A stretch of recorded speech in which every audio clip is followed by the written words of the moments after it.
संविधानले सोध्छ सुमना कहाँ छ, सुमना कहाँ छ? सुमना एकतामा छ, एकता हुनै पर्छ।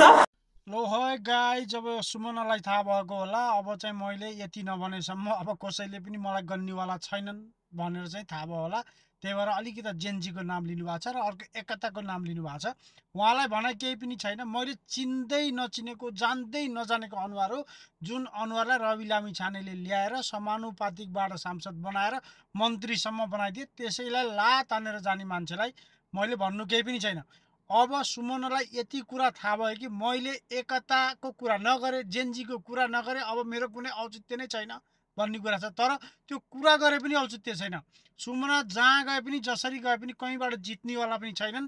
सबैले सुमनालाई बहिष्कार गरेका छन् र गर्छन् पनि, किनभने रवि लामिछाने जस्तो भएको पार्टीलाई त्यागिन् जसले उनलाई ल्याइदिएको थियो।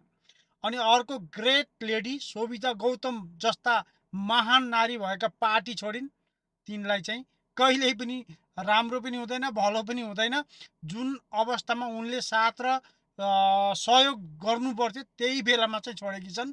जसको थालमा भात खाइन् त्यही थालमा थुकेकी छन्। त्यस कारणले भनाइ केही पनि छैन गाइस। तर उहाँले यो नभनेसम्म अब कसैले नि मुख पनि हेर्नेवाला छैनन्, अनुहार पनि हेर्नेवाला छैनन् भनेर अलिकति इमोसनल ब्ल्याकमेल गरे जस्तो जेनजीको नाम, एकताको नाम लिनुभएको छ। कसले एकता गर्छ? खबरदार, यदि राष्ट्रिय स्वतन्त्र पार्टी घन्टीले सुमना भएको पार्टीले एकता गर्यो भने खबरदार